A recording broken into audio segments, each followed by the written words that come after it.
Good morning, everybody. Today is Sunday, October 3rd, and we have week 4 of the NFL season. Tom, what's up? Not much, man. I'm doing great. How are you? I'm pretty good. Probably shouldn't have taken that bite like 5 seconds before the clock ran out. But That happens.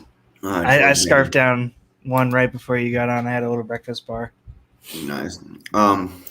So week 4, obviously, we'll get into everything that we usually get into. My buddy Jake should be joining us around 11:30ish to go over some DFS and some picks to give out.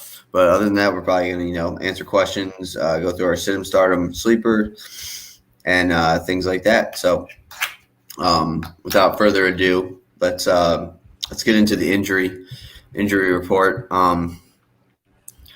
I have not heard anything about Jonathan Taylor.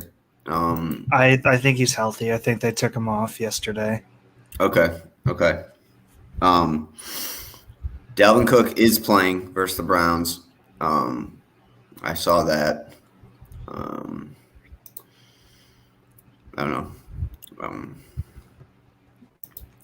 you seen anything else? Where do I get this? Chase Claypool is out. Yes, I saw that yesterday. That is huge because the Steelers. I think Deontay Johnson is playing, but I do not know if who is the other guy? Juju. I don't think Juju's gonna. Actually, I think he may be healthy. Yeah, he's set to go now too. The Steelers receiving core is just hurt in general, but they are now relatively healthy. But losing Claypool is a huge loss because he's like the red zone guy there.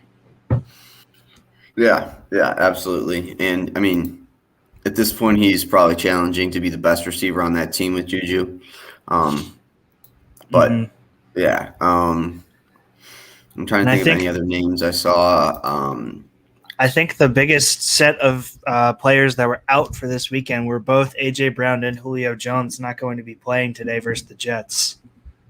Yes. One that's bigger than that, I think, is Gronk will be out. I think that's been kind of news out there. He actually, ESPN, I just saw a report before I kind of clocked in. He could be out for multiple weeks. He fractured his ribs. I love Gronk, but that's kind of what happens when you take a full year off of football and then just come back to it. So whatever. But I mean, yeah, he he's played out. all Could be out last for a year. couple weeks. So he will not be in because I don't think he's traveling either. So he will not be in Foxborough tonight. Speaking of tonight, I know I told you about it, but just the MDC intro for the Pats Bucks game where all the Pats fans are like, "Oh, Brady, screw you, go Pats." I just can't stand New England people. I hate them. They make no sense. Like, honestly, if you're New England, you should be bowing down to Tom Brady and being like, I hope you beat us again. Like, you're amazing. But they're like, no, it's all about the Pats. The Pats wouldn't – there's a chance the Pats wouldn't even exist anymore because no one would have gone to their games had Tom Brady not been drafted to the Patriots. So I'm done with Patriots fans. I've always been done with Patriots fans. But I hope you guys literally get beat 75-0. And I hope Mac Jones just goes 0 for 75. Speaking of that, I mean, we're clearly seeing things that now we know that Tom Brady is far superior to Bill Belichick in that little relationship. And I don't think Bill likes that, but whatever. I can't stand New England. I can't stand New England people. Like, they just have no sense of anything in sports wise. So just screw them. I'm all in on Tom Brady. I hope they kill him. Yeah, and did you see Tom Brady's hype video about his return? Yeah, that was amazing. That was so cool. I think in the next once Brady retires, if he ever retires, I think maybe like a year or two after he retires, we're gonna get like the full story on their relationship. And there have been certain things that have not necessarily been leaked, but like that Tom's put out or that had been said about Tom. I think that him and Belichick started out really well as a relationship when he first got out of college because he was young. Belichick believed in him, like all that stuff. I think towards the end, it was literally almost like they seriously don't like each other. Like they don't like each other. It's like a set of parents that are just, we're just wait till the kids graduate, then we'll get the divorce. Like, so I don't know. I hope he goes off for $1 million, but sorry, I just had to fit that in. And then before we get into anything else, fantasy wise, we have talked a little about college football yesterday. Alabama, well, not really a lot about college football, but Alabama and Georgia are just on a different level this year. I really didn't think Georgia's defense was as good as advertised because I thought Clemson stinks, which Clemson does stink. But to shut out Arkansas yesterday, this is probably the best college defense we've seen in 30, 40 years. So that's interesting. And then Alabama and Lane Kiffin, I didn't touch the game betting. I didn't touch the other game betting either. I had no idea what was going to happen. But like I said, I wouldn't be surprised if Alabama was winning 35-0 at halftime, or I wouldn't be surprised if it was tied at 21 at halftime. Alabama blew them out. So, I mean, that's whatever. Oregon won, not easily. Should have lost to Stanford, but they should have. Other than that, actually, wait, I thought they lost. No, they won. I'm pretty sure. Hang on. Let me look because I was talking with my dad. He said they lost yesterday. They lost to Stanford in double overtime. Yeah, really? 31-24. They lost. Wow, I don't know how I missed that because I was up late last night and I was watching the Arizona State game.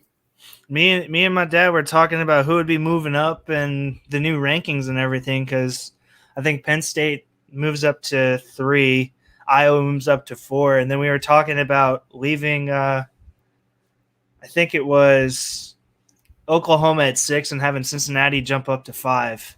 Yeah, there's my dad saying they lost. All right, you win.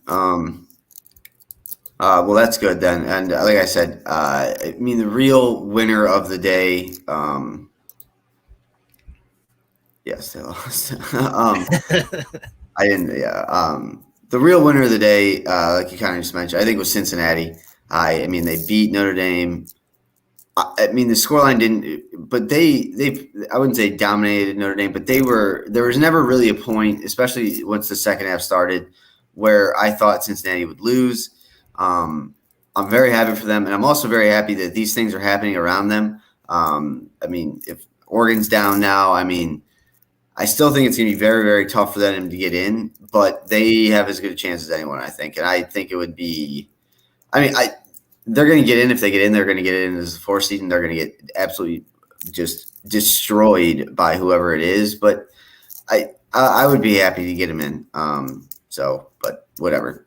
Luke Fickell did a great job there, and he's still doing a great job. I'm telling you right now, USC is going to back up the Brinks truck in his driveway, try and get him out there. I don't think he'll take it. Like I said, I think he stays in the Midwest, but yeah, that's just my opinion. But let's get back to Butler football. Coach Butler football. Yeah, I mean, I don't even know what to say to that. So I don't know. Back to the NFL. And the other big news that I didn't actually figure out until about 1:00 last night. I mean, Urban Meyer, buddy. Like, I honestly, I didn't watch the video because I thought I would just feel uncomfortable and creeped out. So I don't really know, but you could see from the pictures. I don't know how he recovers from this, and I also just don't know. Like, I think there's seriously something mentally wrong with him. Like, because like he does this whole thing for his family, he signs like the family contract, and then you see this, and very embarrassing. Urban Meyer should have stayed working for Fox just because he was out of the spotlight. Nobody cared. Like he was decent on Fox. He gave good analysis. He probably liked Ohio State too much, but should have stayed on Fox where he was going to have a low profile. But but no, now he's in Jacksonville out at bars. I just saw Urban Meyer jokes on my Twitter timeline all day, and I just thought that for whatever reason, I just thought that maybe it was like people make fun of the Jaguars or something. I don't know. But then eventually, like I was literally laying down and like about to close my eyes, go to sleep. I was like, so maybe there's something more to this. And I checked it. I was like, geez. So I went down a rabbit hole for like 20 minutes. But Urban, buddy, I just Jacksonville, man. I don't think he's going to last the whole season. And I think we talked about it a little bit on Friday. I am seriously like thinking that I don't think Trevor Lawrence. I don't think he can take another year of this. Like I really don't. His body language is horrible on the field. I don't know how he has command of the huddle at all. He looks like a sheltered boy. I don't know what they're going to do with him, but I got to tell you, it would be hilarious to me if he became the next Josh Rosen. Well, hear me out, though. I was talking about this with a buddy. I don't know if I've mentioned him on here or whatever. I'm just going to leave it. If you're Jacksonville, do you trade Trevor Lawrence for Deshaun Watson and a couple other assets?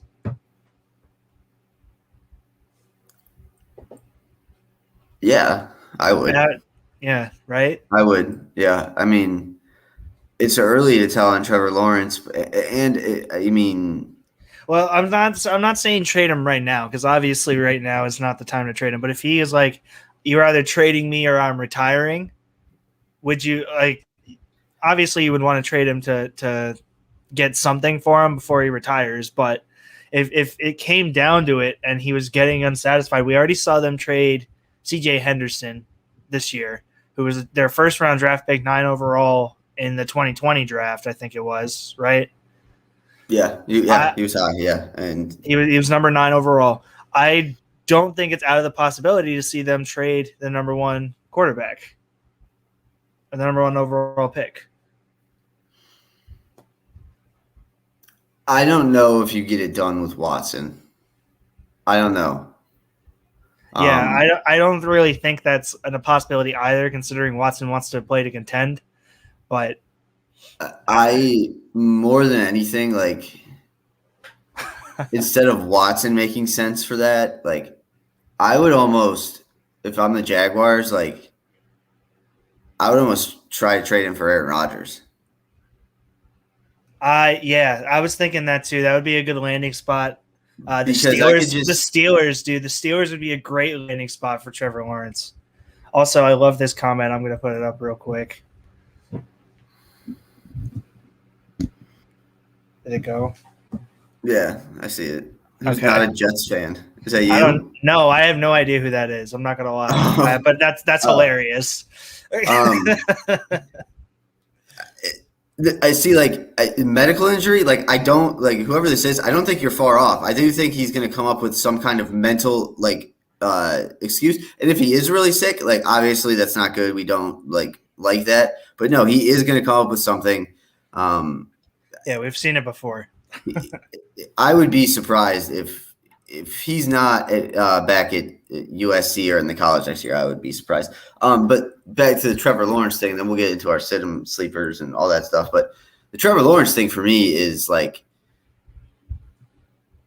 I could totally see Aaron Rodgers playing not to like Tom Brady age, but like for 3 or 4 more years. Mm-hmm. So that way, I mean, if you could get him down to Jacksonville, which I don't know if he would do, but get him down to Jacksonville, then you get him for 3 or 4 years to work with the young guys, and then he, like, I don't know, retires or whatever. I think that's more plausible. I think it's a better idea if the Jaguars are going to do that than trade for Watson, because, I mean, for all we know, Watson could be in jail for the next 2 years or something like that.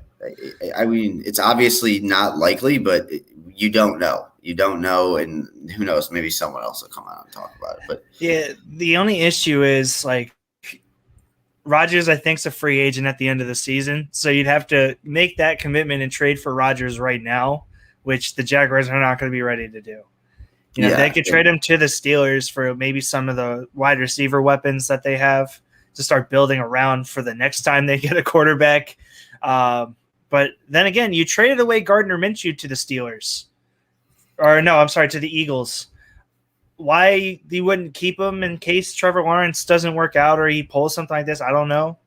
But you traded away Gardner Minshew to the Eagles for a 6th-round pick, which I thought was just dumb. And I think we both talked about how it was dumb when it initially happened. Yeah. Yeah. I don't know what's going on there. And the other thing for me with Trevor Lawrence is, I don't know if a change of scenery helps him. He honestly looks out there like now that he's not winning every single game and putting up great numbers and everyone's praising him. I mean, that may have nothing to do with it. I don't know. But the fact that that's happening now, I just don't – I think he might just be worn out from football. One of those guys that just doesn't love it. I don't – it would not surprise me. And I know that's just feeding off what everyone said and leading up to the draft, but I've never seen a rookie quarterback with worse body language than him. So I don't know. I mean, he's the ultimate winner. I mean, he lost. I think they had the stat after the game last week or on Thursday. Over this season alone, he has now caught up to his loss total of his entire football career leading up to playing in the NFL. There is something to be said that the guy doesn't know how to lose or how to take losses well. He's always won, and he's never had to face this hardship. Now it's not coming easy to him because he's on a bad team, and everyone's playing at a pace that he's not used to playing week in, week out, and he's struggling, and he's not having fun with it. Maybe he only liked football because he was winning and because he was playing well with it, but now that he's not, he just doesn't like football. I really don't know. But it's very telling that this is all happening now after the losses. It's not like we were seeing him with this crappy body language when he was winning a national title. You know what I mean? Yeah, no. I mean, he might also just be a guy that did football, was really good at it, but just because it got him through college for free. There were red flags surrounding this, and a guy like that, just hasn't lost, has never experienced losing. I know it's an over exaggeration, but it's true. He just if I got to the NFL and I had won my last 30 important games, I think I would be, and we lost the first game to if I'm Jacksonville, you lost to Denver or something. You're why didn't we beat Denver? So I don't know. It's very weird. But it is what it is. I just talked to my buddy Jake. He is going to be popping up here in a minute. Sure thing. We are going to go, instead of doing the fantasy first, we're going to go picks first. Jake's got 3 free picks to bring on. He's sponsored. He's going to give out some picks. And I say I'm right at giving picks. I'm not. I mean, don't even get me started on yesterday's card. Jesus Christ. I didn't even look at my. I started a picks contest with my 2 back sports, the 2 college football writers. Yeah. And I was so confident. I'm in the past 2 weeks. I'm 7 games back. I have no chance. Oh, shit. So I actually did really well in my pick'em pool yesterday. I didn't. Did I send you this week's? I don't think I did. I think I just picked it myself. I am currently 1, 2, 3, 4, 5, 6. 2, 2. I'm 6-4 right now. Really? I'm sitting at 6-4. I lost Notre Dame because that was a toss-up, so I took the points. I lost Florida because Florida is a fraud, and they lost to Kentucky. Yes. I lost Oklahoma State Baylor because I took Baylor with the points because usually when it's 2 top 25 teams playing each other, I usually take the points. And then I lost Cincinnati covering versus Jacksonville because I needed 7.5. But other than that, I picked every other game right on my card that I had to pick. Yeah. I was not as lucky. Anywhere near as lucky. God, oh my God. All right. So he's coming on. I'll go over some of my picks first. Tom, do you have any games that you've seen today that you kind of into or really into? I think most people, there are 2 games I think that I I think stand out to me. And it was like, what I like to do is I look over the lines when they first come out. Mm-hmm. And I'm thinking, and this was my first reaction. I thought Green Bay minus 6.5 versus a dead Steelers and Ben Roethlisberger. That's easy money. And then the next thing I thought was 16. I think it's 17 now. 17 points is just way too much in the NFL.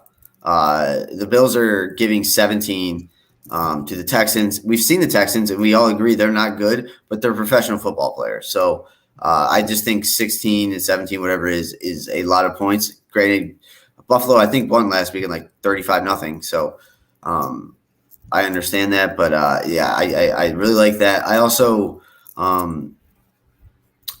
like Detroit, the money line this week a lot. The Bears, Justin Fields was named the starter. So that's I guess I don't know. Tom, do you think that's good or no? Because if he doesn't change his game plan, like I don't necessarily want Justin Fields out there. Like I'm almost like, yeah, you know what I mean? No, I do understand what you mean actually, and like the only saving grace that the Bears have this week is the fact that they're playing the Lions. The Lions seem to play to their competition. So we saw them hang with Baltimore last week, and gosh, every time I think about that game and that kick, I'm just like, wow. Anyway, they hung with Baltimore last week. The week before that, I think they hung with, I think it was San Fran, right? I know, Green Bay. And then week 1, they hung with San Fran. So they're going to hang around. But like when San Francisco dropped 41 on them, they put up 33. When the Packers put up 35 on them, they put up 17. And when the Ravens put up 19 on them, they put up 17. So they seem to be able to play to the competition. They don't have a set like, okay, yeah, they're going to score this many points, and it's just whether or not the Bears are going to score more. No, that's not the case. They're going to be playing in tandem with their competition, it seems. So yeah.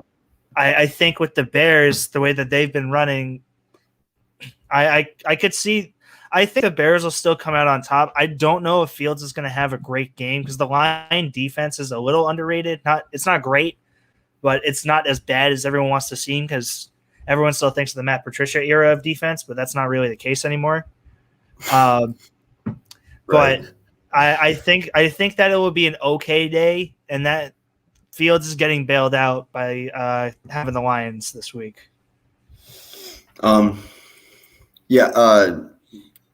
Jake might be on a different time zone than us, so we might not be coming on for 45 minutes. I don't know, but we're just going to keep doing our show. Whenever he pops up, he'll come on and give us picks. So we're just going to go right into fantasy like we planned on. He is coming on, but he might be a different time zone because I just talked to him 5 minutes ago, and he said he's ready, and I have not popped up. So that's fine. All right, let's get into fantasy then. All right, now I have to change my notebook back. Good. I also want to point out George Kittle is supposed to play today. He is? Okay. I have Twitter up. I just got a tweet from Ian Rappaport. Dalvin Cook, Antonio Gibson, DeAndre Swift, Jamison Crowder, all of them are active. Jacob Eason is out. Brett Hundley is now the backup quarterback. Andy Dalton is officially inactive, and Vikings Anthony Barr is also inactive. Okay. All right. So before we get into our stardom, sit-em, sleepers, whatever, any certain team that you like really to, go off this week, or take a real step down, like all the players on that team.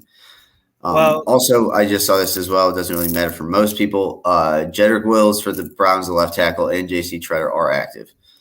Nice. Love that for your line. But I think the two games really that intrigued me the most is that obviously the Buccaneers and Patriots game, which we already talked about, and we'll be talking about it a little more later. But the other game that I'm very excited for is that Rams-Cardinals game. I think that is going to be another fantastic game.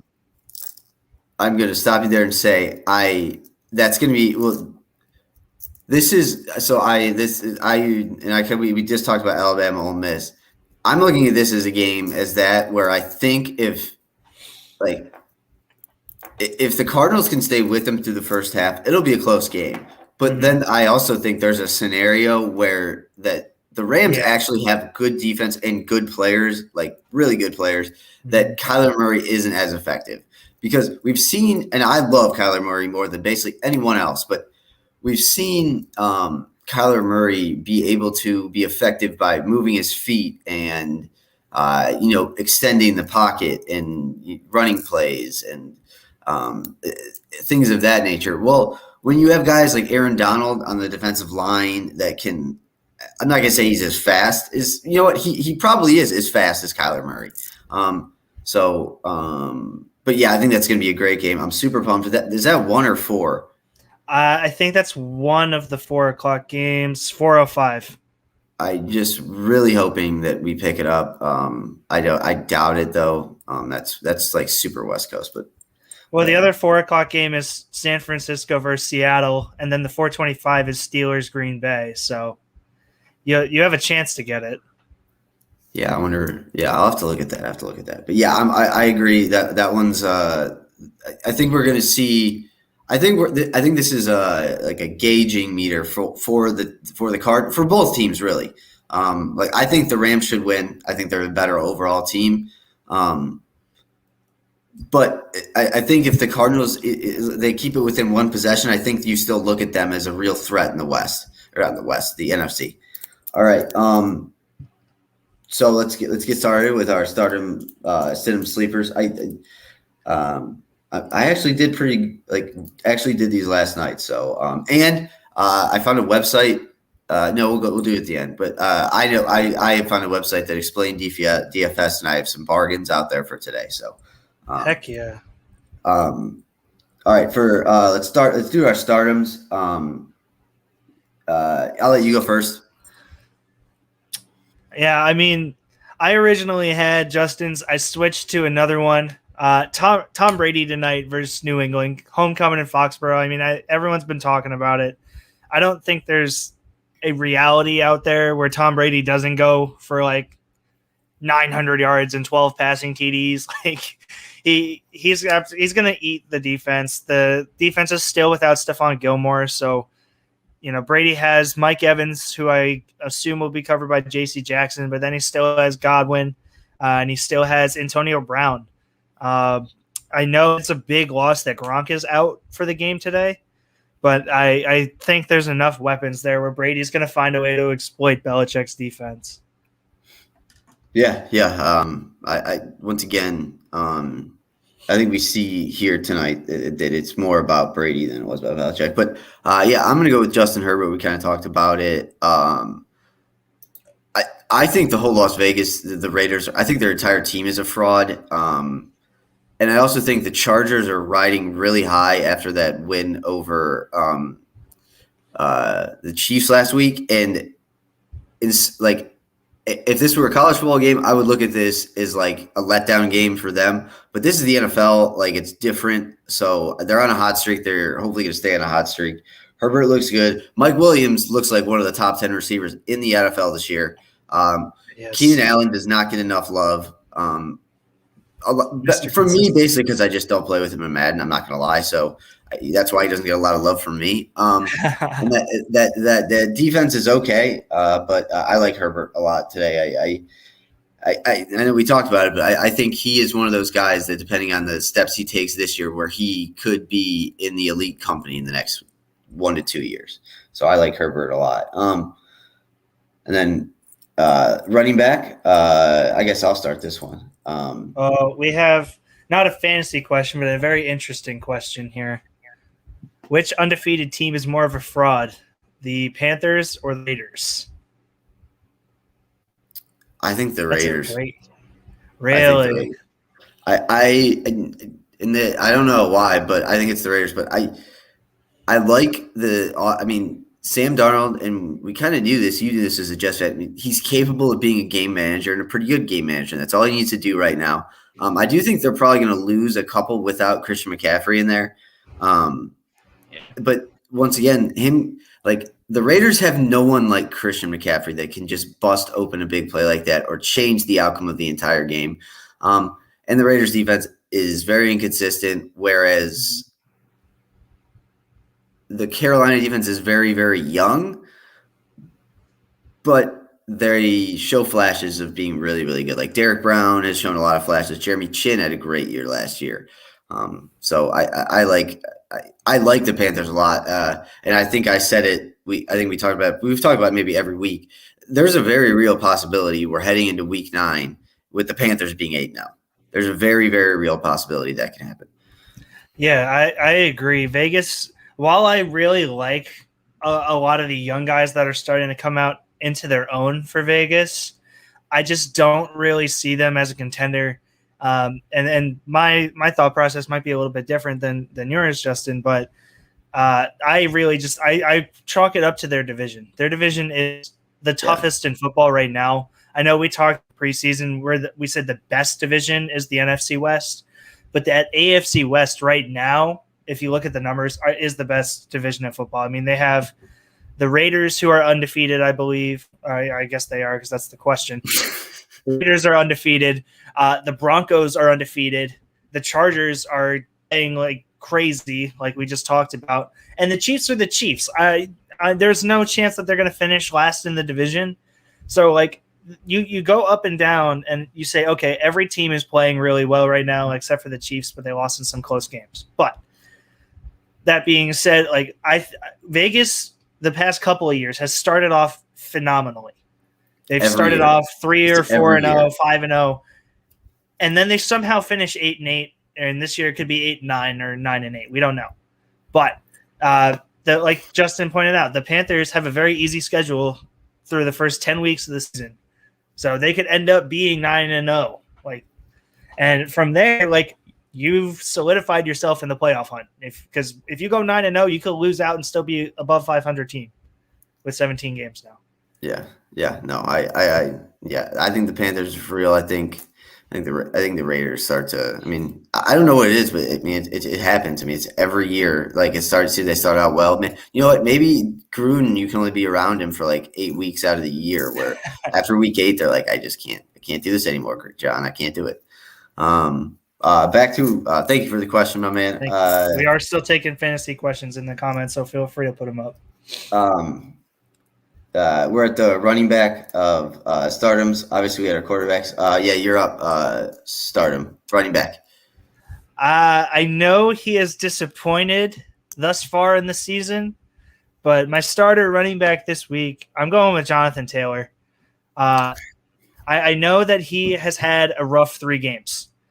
Partially, it's been because I think of the injuries to Carson Wentz, Braden Smith, and Quentin Nelson, Quentin Nelson going on IR. That's a huge loss for the Colts, by the way. I don't know if you saw that.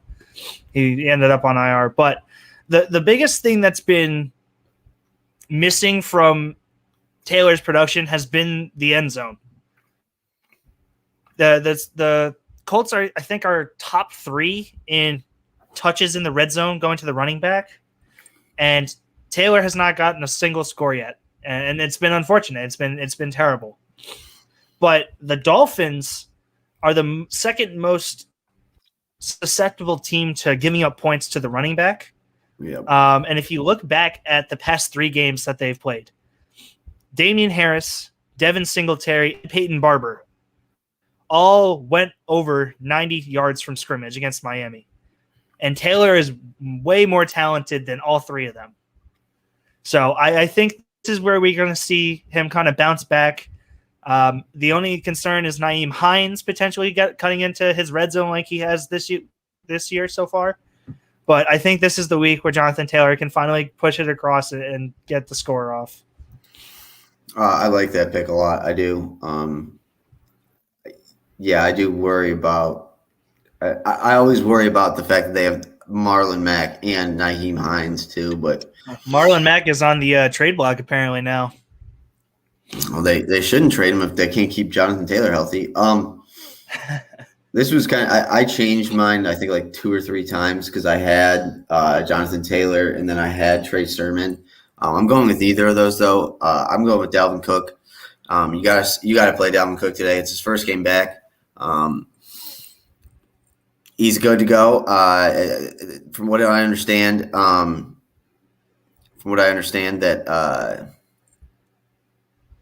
where was I going with this? For what I say, basically, he's playing. The Browns' defense has not been good against the run, and it's not only that they've been horrible. I forget what the number is, but they're one of the lowest in the league, giving up yardage to running backs out of the backfield on the pass, and that's a huge part of Dalvin Cook's game, and makes Kirk Cousins look better, but screw him. But yeah, so we have a question. It's time to go up on the Washington football team defense. I never will give up on the Washington football team defense because there's always going to be a game. There's always the chance with so much talent they have that they could just go into a game. They could do like the Browns did last year, or last week, where they had like 12 sacks in a game. I really still like their defensive front, especially their front four. Behind them, I think you have question marks pretty much everywhere, other than Jamin Davis, who has been okay, but not great. So, and Cameron Curl is still really solid. Yeah, but still, there's a lot of question marks behind him.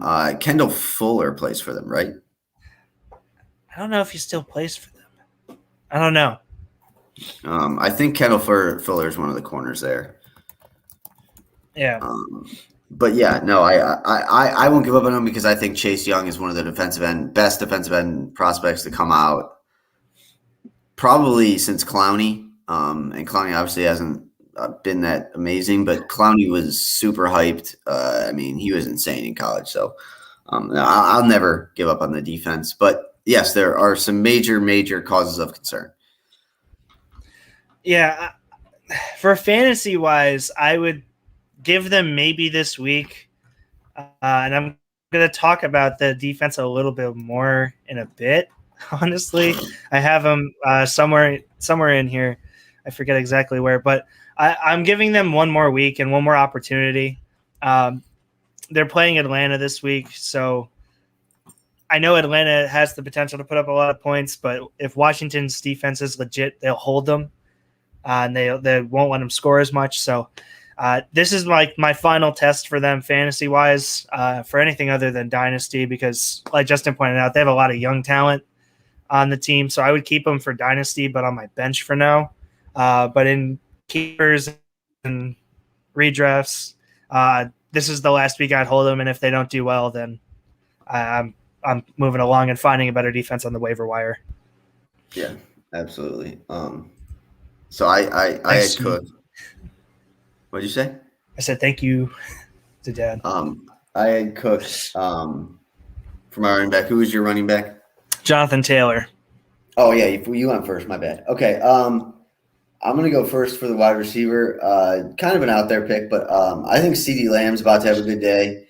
Obviously, Henderson now plays for the Panthers, but he is not really that good. But it really doesn't matter anyways because that means if he's going to be their number one corner, he's going to be locked up on Amari Cooper. So I think CeeDee Lamb's bound to break out one of these next couple of weeks.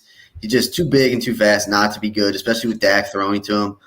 But with the Panthers secondary like it is with J.C. Horn down, Chin has not been as impressive as he was last year, but we have a long time to go, obviously. But I really like CeeDee Lamb. I would expect him to get probably anywhere from, 9 to 11 targets at least, and at least 6 catches. And in the red zone, he's a huge factor because he's tall. So, yeah. And he has those absolutely insane catches that we see from practice where he's like doing the spin catch thing that he like has mastered is crazy. I love CeeDee Lamb. I'm still mad the Jets didn't take him. I know we have Becton, but I wanted the Jets to take him. Well, Becton's hopefully. Well, you never know. Your wide receiver, Tom. I am ready to be hurt again, Justin. Oh, God. I'm ready to be hurt again. I'm going with Corey Davis. Okay. Did not expect Corey Davis has been targeted a ton. He had 10 targets last week, and the defenses that we have played have been brutal. Carolina's defense is amazing. We talked about them already. Patriots defense, while not great, Belichick versus rookies. Chalk that one up to Zach Wilson not having good game versus Belichick. Then we played Denver. He had 10 targets last week versus Denver. If he gets the same amount of targets that he's been getting week in, week out versus this Tennessee Titans secondary, which is atrocious, I think Corey Davis could have another. I think he could have another day. And like, by the way, that Carolina defense was great. He went for 2 touchdowns on 5 receptions and 97 yards. If he can get those 10 targets again and even catch 7 of them, we could see him have a potential 25-point day again, 26-point day again.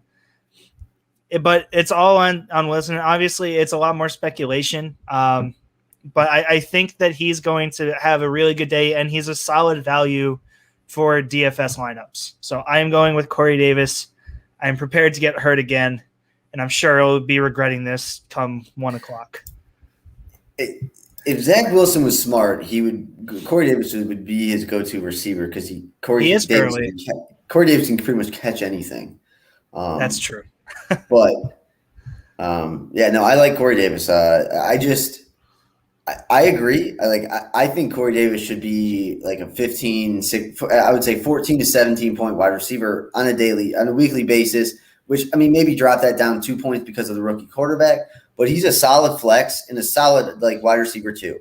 Most of the time it's just been their offense has been in disarray. They have no idea what's going on. You put a rookie in that kind of situation. And I honestly, I don't think Denver's secondary is incredible. Caleb Farley, is he even playing or no? I don't know if he's playing. So I really don't know. I know that Elijah Molden is one of the 2 starting corners, and he has not looked great. I think Farley is playing. Yeah, I do remember that because I know that there's one team with 2 starting rookie corners. And it's Tennessee then.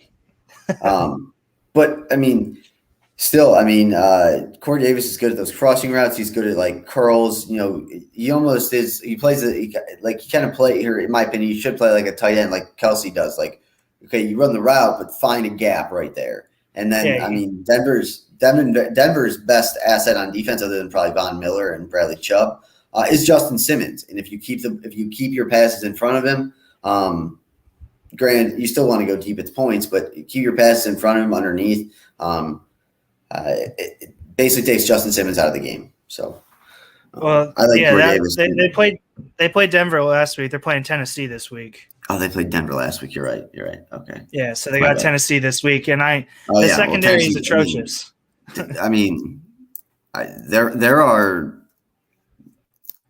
Tennessee's defense is so bad. I don't know how it's bad, and I don't know why it's bad because Mike Vrabel is a defensive guy. Like, whatever. You gave yours. Okay, on to tight ends. I'll let you start here. I originally had Gronk. I was gonna just ride the return to Foxborough. Obviously, he's not playing, and I'm not confident in Cameron Brate, or at least his ability to fill in for Gronk. So I am going with Noah Fant versus Baltimore. Baltimore has been very susceptible to giving up points to the tight end position. Granted, that number is a little skewed because they did play Travis Kelce. But other than that, Fant is a very solid option. Teddy does spread the ball around a lot. He doesn't really fixate on one receiver, which takes his value down a little bit. But I could see a lot of red zone opportunities potentially, the way Denver is able to move the chains. And that can only mean good things for Fant, who's one of the bigger guys that they have in the receiving room. So I'm going with opportunity here and going with no Fant. I know we answered the question earlier. The biggest frauds, 3-0 frauds between Panthers or Vegas. Yeah. Denver might be a bigger fraud than both of them. Any of them. I mean, there are 3 games so far. Their opponent's record is 0-9. 0-10 now that Jacksonville lost on Thursday. True. 0-10. While I would love to see Teddy Bridgewater be able to, carry him to the playoffs and things like that, I just don't think so. And they play in the AFC West too, right? They do. Yeah, they do. I mean, good for them for getting these 3 wins out of the way right now. But you might, if you're a Denver Broncos fan, you might want to start cherishing the victories because they're going to be few and far between down the end of the year. I'm going to clip that and play it back for Corey when he comes on next week. Good. As for my starter, my tight end, I like Mike Gesicki. For whatever reason, Tua refused to throw to tight ends. Simply just because I think that they didn't use tight ends at Alabama much, so he just doesn't know how to throw to them, or he doesn't know what numbers they wear. I don't know.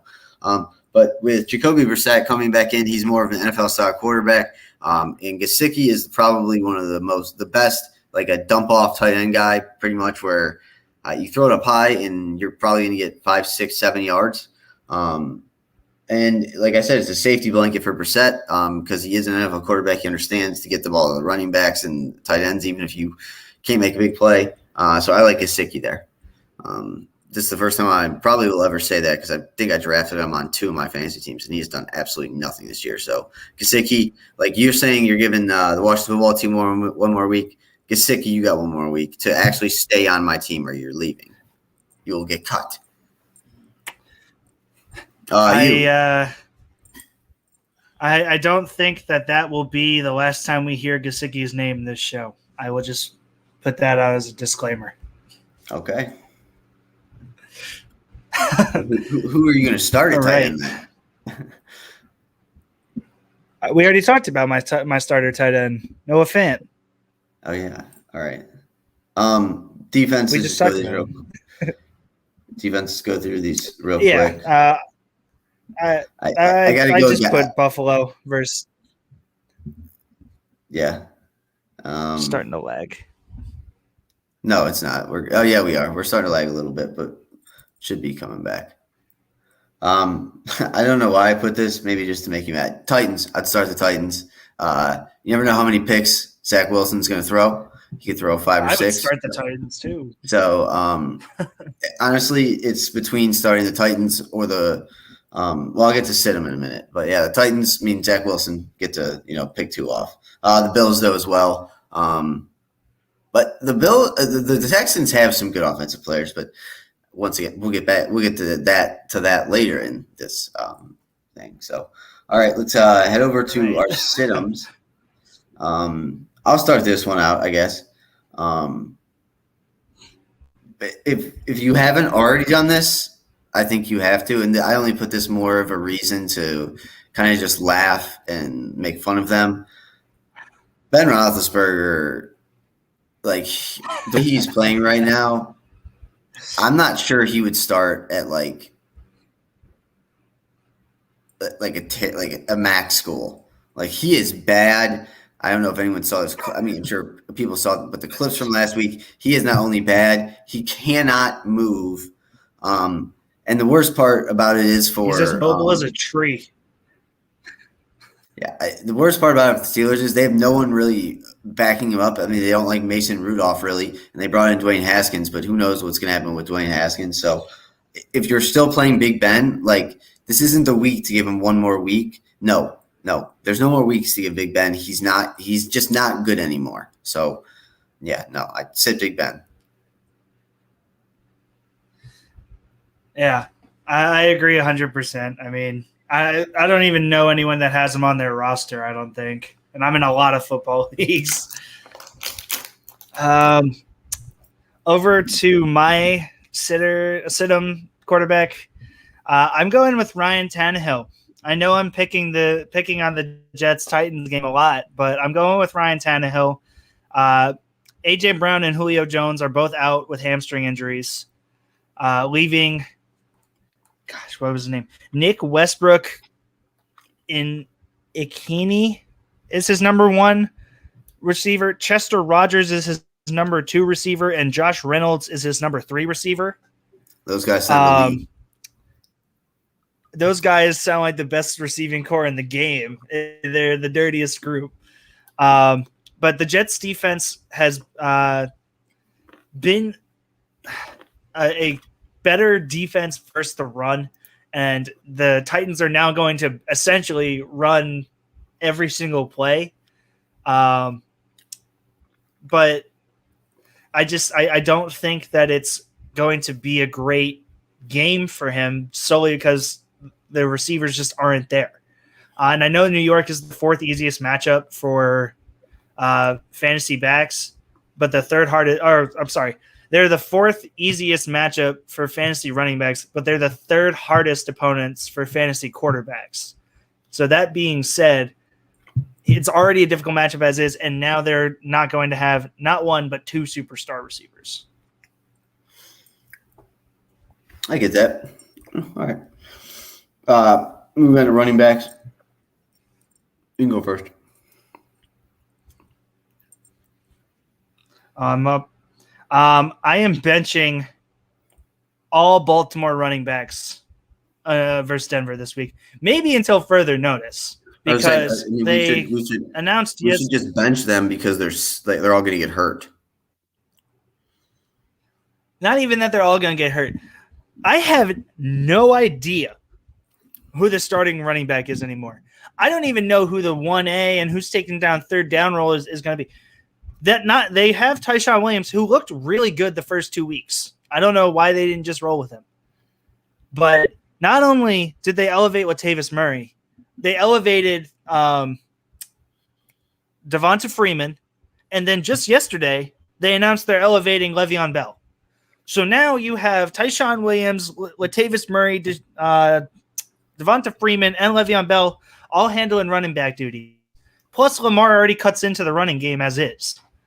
So Denver is a good defense, especially versus the run, but I'm almost willing to say until we know who's going to be the starting running back and who's going to be the guy, I'm benching every Baltimore running back every single week. I feel that. They're almost cut-worthy at this point until you figure out who it is. I understand that. Mine, Damian Harris. I think Bill Belichick's going to want to try and stay in this game and win this game by pounding the rock, keeping the clock moving. But Damian Harris is going to get a lot of carries. He's not going to be very productive. I don't think he's going to get a lot of carries, but like I said, not productive. And I mean, the Bucks front 7 is pretty darn good with David, Devin White, all those guys. So yeah, I'd say Damian Harris. Whether he means it to be or not, it's going to be a bad script from Belichick just because they're limited in what they can do, especially against a good team. So it's going to be a bad play calling script. I wouldn't go anywhere near Damian Harris this week. But how many rushing yards do you project him for? 73. Yes, over 40. That's all we need. He's on your parlay. We're looking for 40 rushing yards out of him. He's on my bet. What was the other one I was making fun of you for last night? What was the one I was making fun of you for last night? Mac Jones? Mac Jones. Dude, you're out of your mind if you think Mac Jones is going to throw for over 250 yards. You're out of your mind. It's 200. It is 230 yards.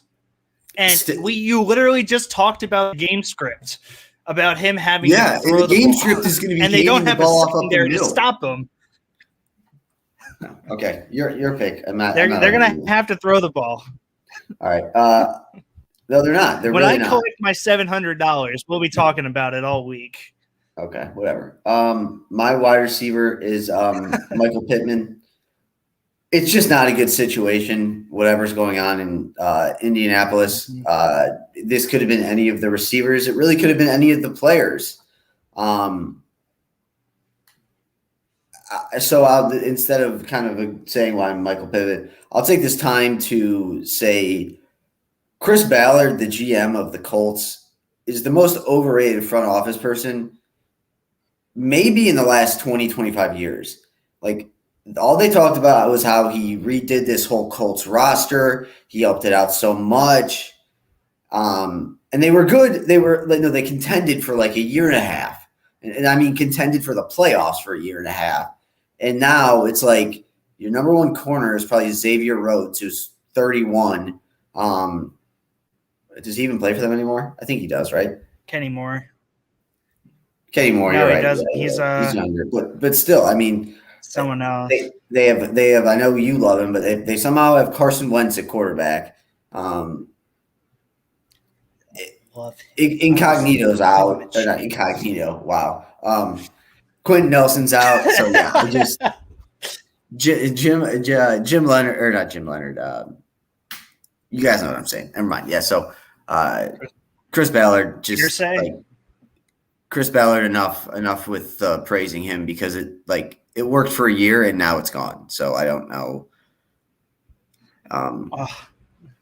My dad's trying to start some conflict. Yes, Carson Wentz is a cancer. It's a cancer not because of his attitude, because of the way he plays. He's a reckless quarterback that does not slide, that does not try and get out of bounds. He will take the hits, and so yes, that becomes a cancer because then all your teammates know that you're going to take these hits and they don't care, or they care, and you're going to get hurt and you're letting your teammates down. So yes, he's a cancer to the locker room because he brings losses.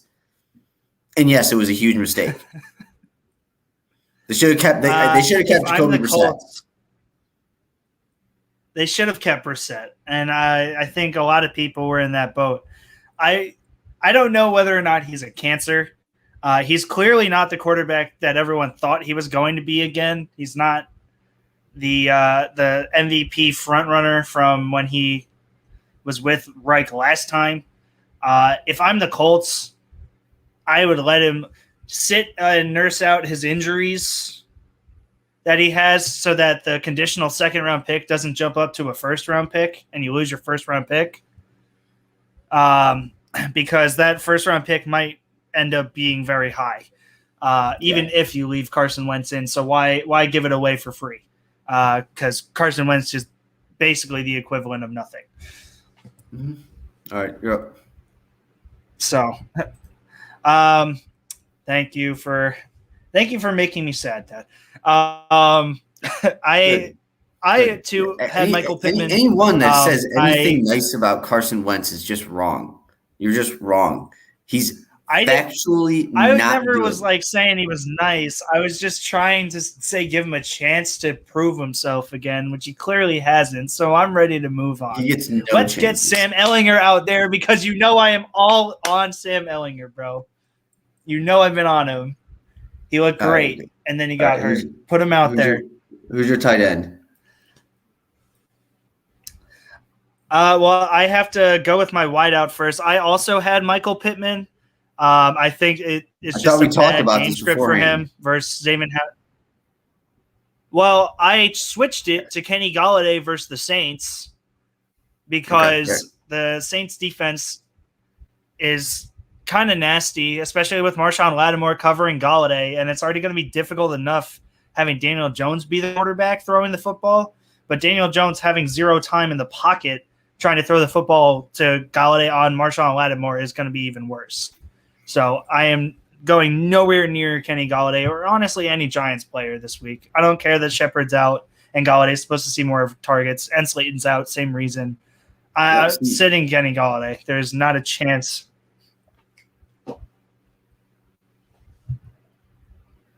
Okay, tight end. You go first.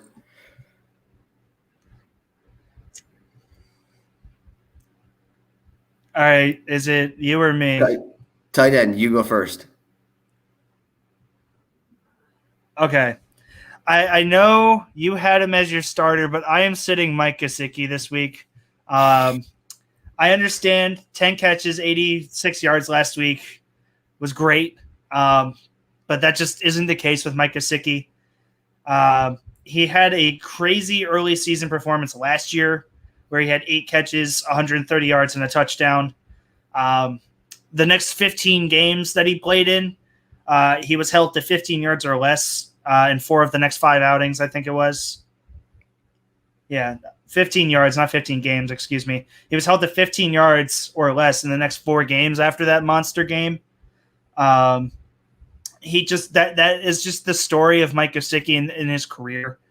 He goes on these stretches where he does okay, and then ends up having double that stretch where he plays like crap. And the Colts also present a problem because they haven't let a tight end score more than 37 yards on them this season, no touchdowns. So I actually absolutely hate this week for Mike Gesicki. I don't really see him breaking 30 yards. Who are the Falcons playing this week? They're playing Washington. Okay. All right. So for my tight end,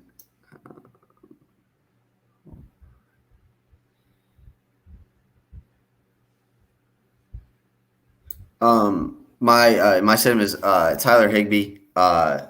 He's been really good for the Rams. He's been really good for the Rams. Well, the only reason he's my sentiment is because he's not going to put up the same amount of production that he's put up the past couple of weeks. So maybe I would sit him, but same thing. Like I said, he's looked really good. The only thing is Matt Stafford's a smart quarterback, and he also has a lot of weapons on the outside named Cooper Kupp and Robert Woods. And Atlanta's corners, other than Byron Murphy, are pretty god awful. So it's going to be easier for Stafford to pick apart the outside rather than go with Higbee on the inside. Like I said, he's not going to have a terrible game or anything, but I don't think he's going to have the same production he's been having.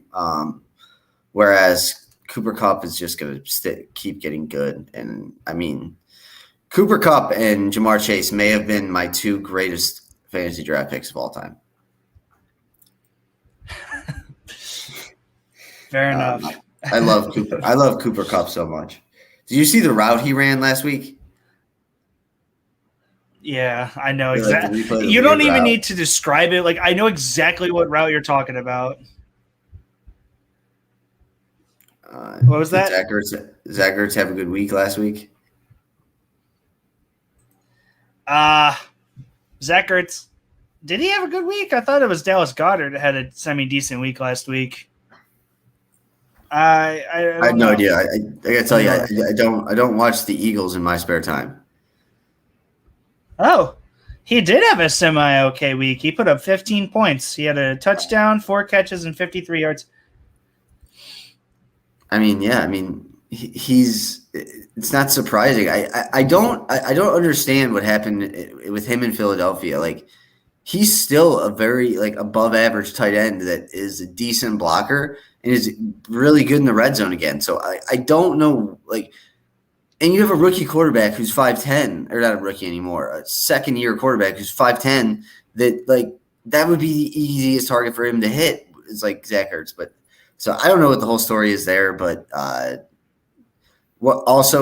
this was the first time. Last week was the first time, and I think since the first time he played all season. So you never know what's going to happen this week.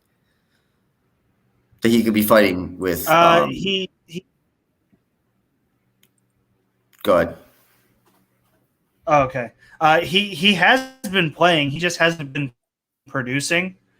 He had, I think, 1 catch in week 1 and maybe 2 catches in week 2. I don't think they're utilizing him, which is kind of weird because if they were going to trade him, you would almost want to show off what he still has to bump his value up. Because what they're doing so far and right now is just devaluing him even more so. So I don't know. I really don't like Zach Ertz at all, in all honesty, for fantasy perspective point of view. Okay. All right. Tight end. Did you yours? Defenses real quick. My sit of New England.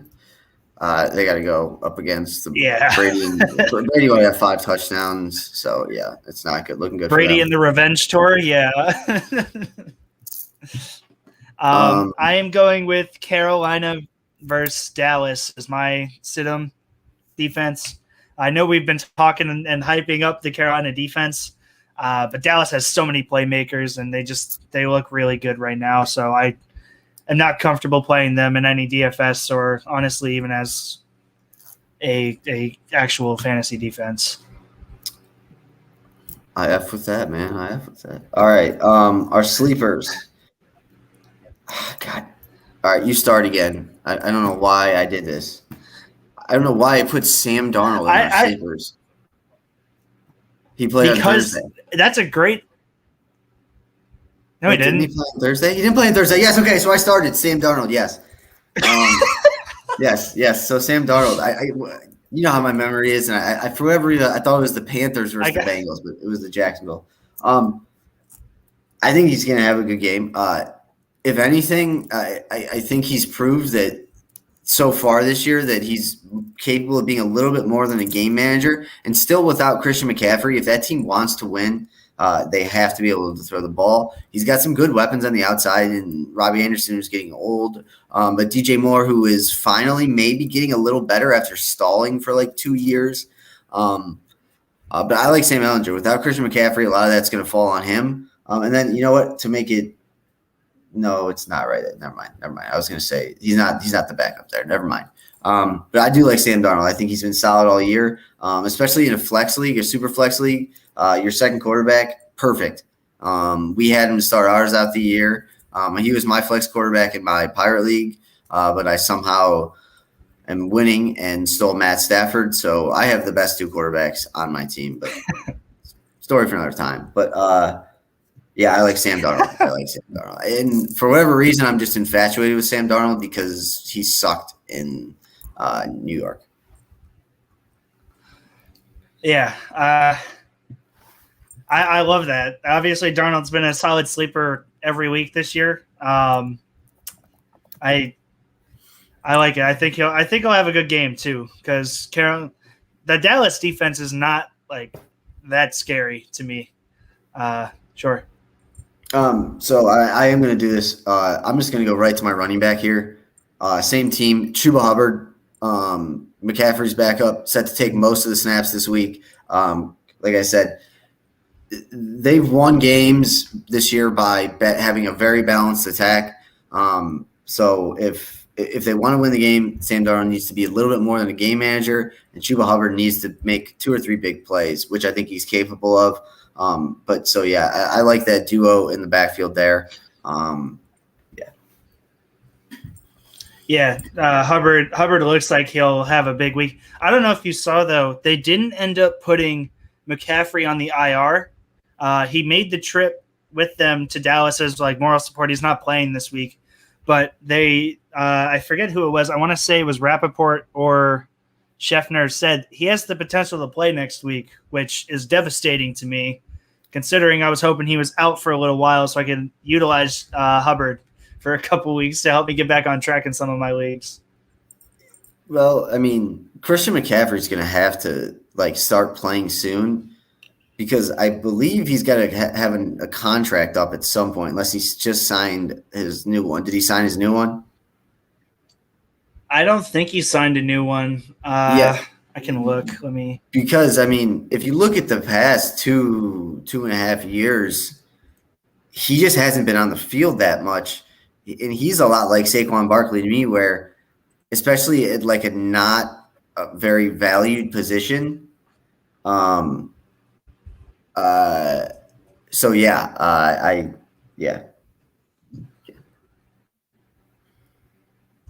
Yeah, and especially if he doesn't end up coming out and playing, and Hubbard comes in and is the new Christian McCaffrey, they could re-sign McCaffrey, but yeah, well, he's also 100%. Expendable. I mean, you could. I don't know. Like I would say out of the running backs in the NFL that have a decent amount of trade value, I would say Christian McCaffrey's one. I would probably say Nick Chubb is one, and I would probably say Derrick Henry, and then probably the other two of Dalvin Cook and Alvin Kamara. But other than that, like, yeah. So, yeah. It looks like he signed a contract extension back in 2020. Okay, no, I do remember that. Okay, so he's good. He's good, but still, he needs to find a way to stay on the field. He's got to. Yes. You're up, I think. Okay. Yeah, my computer's running slow because I'm trying to do something, and it's like, you can't. Okay. So for my quarterback, I really don't know how I feel about this, but I feel like he's bound to have a good game. I'm going with Taylor Heineke himself versus Atlanta. I thought know I about that. picked on Atlanta last week with Daniel Jones. Do you know how Daniel Jones did, by the way? I didn't Good. actually end up looking. No, I don't know, but I think he did good, didn't he? I feel like he did. Yeah, I'm pretty sure he looked good. I'm pretty sure he looked Actually, good. no, he did not. He had his worst week of the season. He had 14 points, but he fumbled.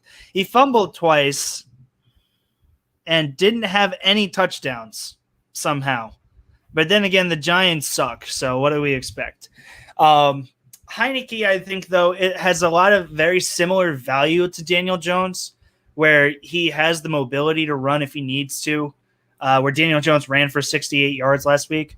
And he has playmakers around him. I think Logan Thomas is actually bound for a big week. I didn't include him in my list here today. I thought about it. But I feel like Logan Thomas could have a lot of red zone opportunities. Terry McLaurin looks like he's going to be pretty good. Obviously, he had that one amazing catch, which was honestly phenomenal. But he also gets Curtis Samuel back this week, who I think is going to help him a lot because he's the kind of guy to run the slant routes, the drag routes, the in-out routes. He's going to be his new safety net along with Logan Thomas. So I could see Heineke dinking and dunking his way all over the field on this Atlanta defense, which is proven time in and time out to be atrocious. I like that. Running back? All right, I'm doing two. I am going with Zach Moss. Zach Moss has now affirmed himself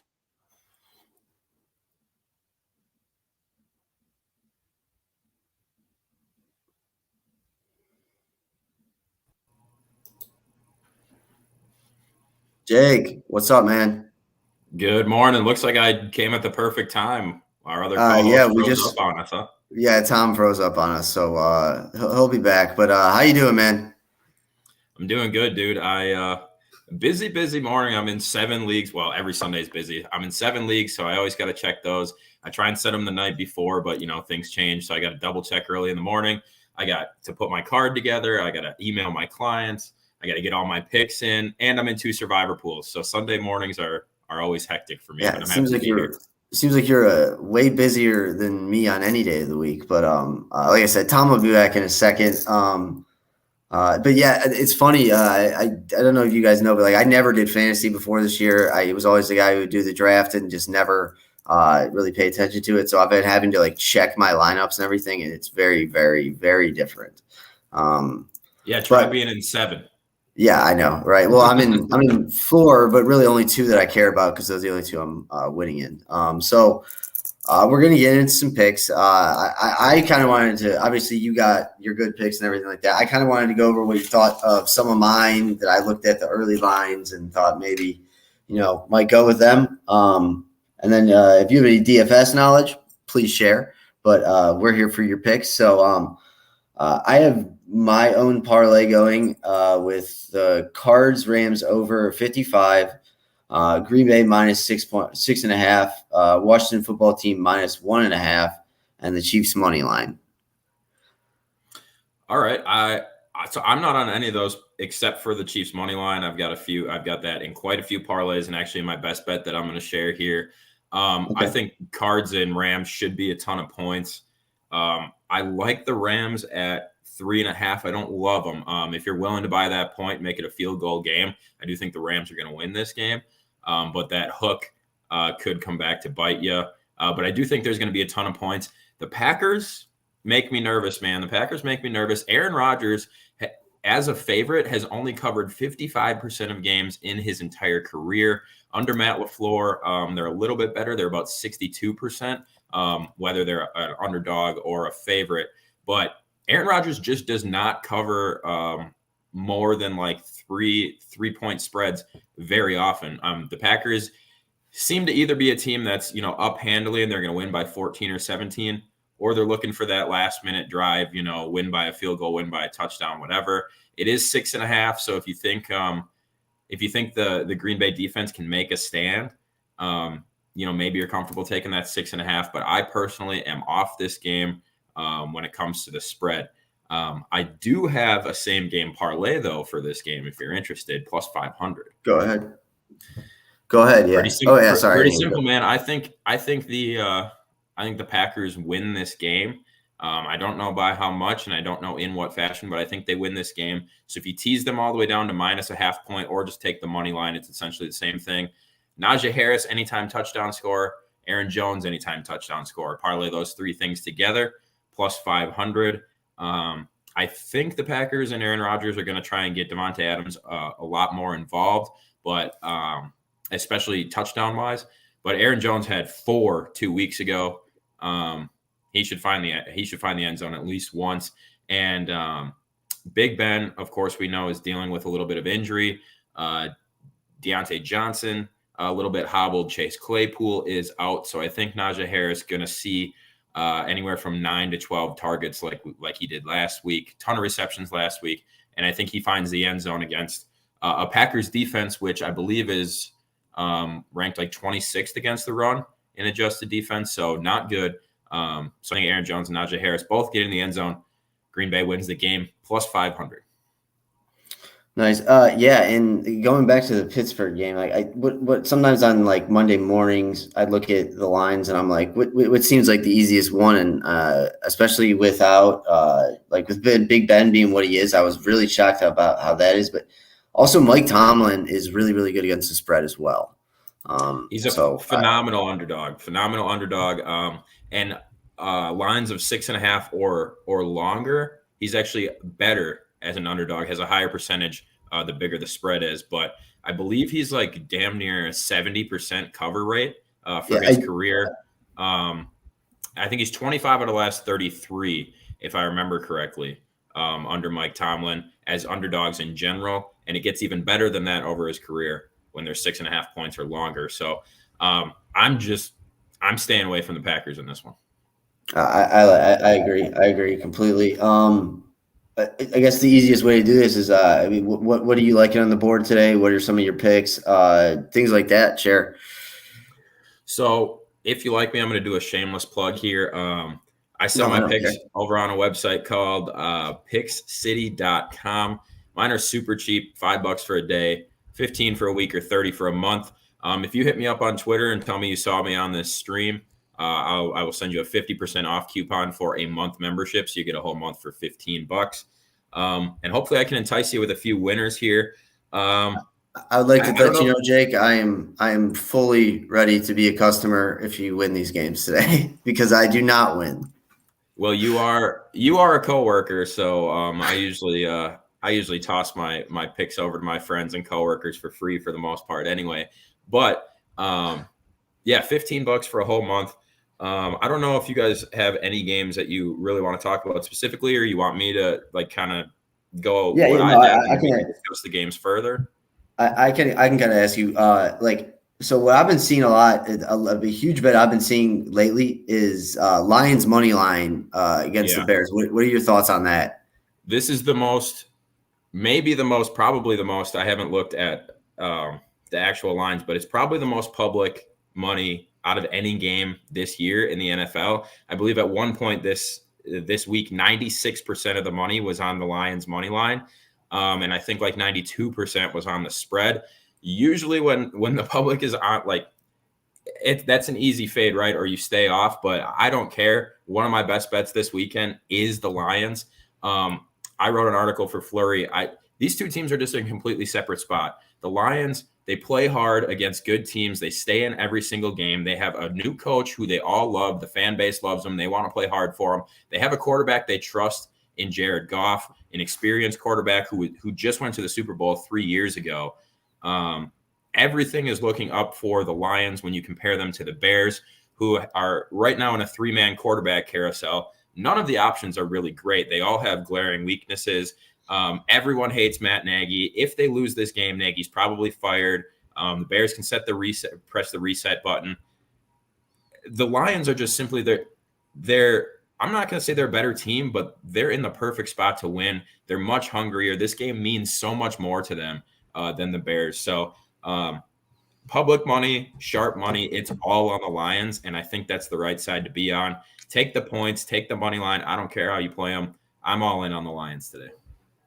I feel that was definitely one I looked at. Once again, Tom's back in. Tom does a little bit of writing for Fleury. You probably haven't seen him around, but Tom also does a little bit. So, Tom, what's up? If you have any questions, just you can pop in. I know you had talked about the Chiefs. I haven't checked I have the lineup right now. I don't know what it is. What are you feeling with the Chiefs? I know you said you loved it at -5, but then it got up to -7, I believe. So yeah, before the Eagles played last week, you could have gotten it at -5, which I do like because I think the Chiefs should be able to win this game by a touchdown, right? I mean, the Chiefs they're 1-2 right now against a team that just got completely boat raced by the Cowboys. Sorry, I couldn't think of it for a second there.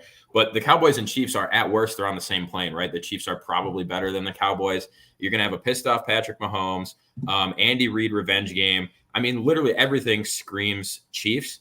But they just don't cover, man. And I don't see them like going out and winning this game by 20 points. I think the Eagles should be able to keep it within 10, maybe 14.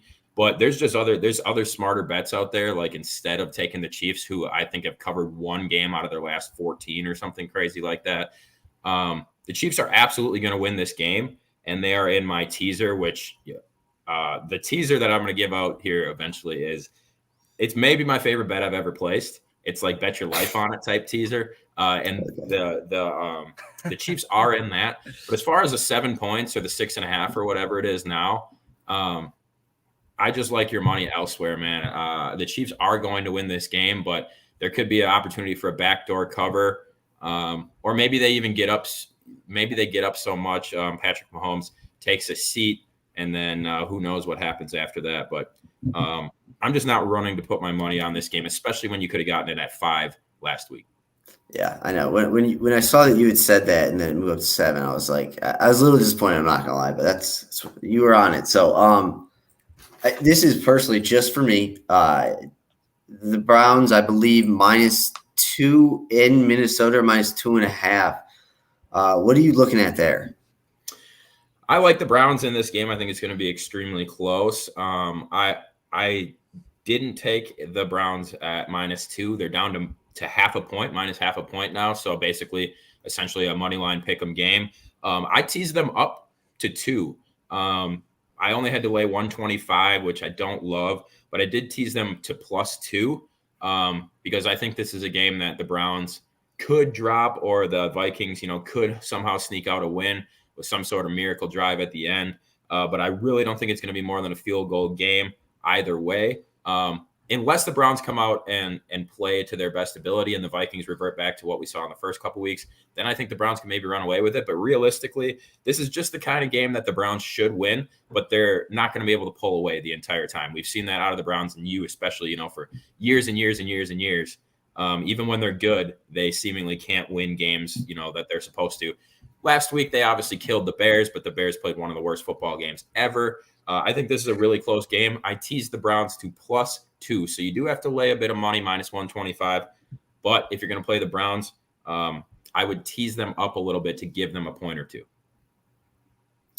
I like that. Tom, you got any questions for? Yes, I do. All right. Simple yes or no answer. I have 8 questions, in fact, and it's about the Buccaneers-Patriots game, and Justin knows exactly where I'm going with this. I'm going to start them off easy, and then I'll progressively get to the harder ones. All right, let's do it. Do we think Tom Brady will pass for more than 275 yards? Yes. Yeah. Yes. Just before you get further in your questions, I'm not going against Brady in any aspect in this game. I just can't. I know. I couldn't do it either. And that line is not ridiculously high either. Like 280 yards, 290 yards, definitely not out of question. Obviously, Gronk is sitting out but I think that matters more in the red zone. I mean, he's got plenty of other dudes to pass the ball to, so I do like that over. And I'm not sure if you're going to ask this or not either, but Tom Brady, anytime touchdown score, ridiculously good odds as well. I can see him sneaking one in against this old squad. I thought about that, but passing touchdown wise, do we see more than three or more? Do you have the line at an even 3 with a chance to push? Yeah, it's 3. It's 3 or more. Right. Then I don't mind that. 3.5, you're kind of asking for a lot. 3, I think, is a perfect number opportunity for a push. Some people don't like taking even numbers. I've never understood that. If I have a chance to get my money back, I'm going to take it. I've never. I like that. No, and that's what's great about it. It's 3 or more. So as soon as he scores his third, I already hit so it. Essentially the line is 2.5. So yes. So I'll take that for sure. Right. Then we have Antonio Brown getting 50 or more receiving yards and a touchdown. Why not, man? I mean, I can't sit here and say it like that. I can't say that's a sharp play, but yeah. I mean, what are the odds on that? So I'm reading off my 8-pick 1-game parlay. Along with everything I've read so far, we need Mac Jones, 230 or more passing yards, and Damon Harris to get, I think it's 40 rushing yards. That should happen pretty easily. Right? And that bumped the odds up plus 500 when I added that on. So I was all in on it. Great. Then add on the Bucks covering 7 at 6.5. So they win by a touchdown. I think everyone's expecting them to go crazy. And then it's just hitting the over, which is 49.5. Yeah. So that over is interesting. I've actually been looking at it all week because I think Bill Belichick's going to come up with something to make the Patriots be able to score. I see at least, the Bucs should score 4 touchdowns. They definitely should. So then you're just leading on the Patriots, who have not scored a ton of points this year. I'm not in love with the over, but listen, on those kind of parlays where you're just looking for extreme odds and you're looking for stuff to cheer for, it's you got to take some risks, So maybe you're taking a little bit of a risk with Antonio Brown, maybe not. AB could easily come out and have a 40-yard catch in the first quarter, and then boom, you're almost at the over already. But if you're making 7-8 pick parlays, man, they're just fun to cheer for. So as long as you're not betting against Brady, I got no problem. No. I'm literally, it's all Bucks here except for stats for Harris and Jones.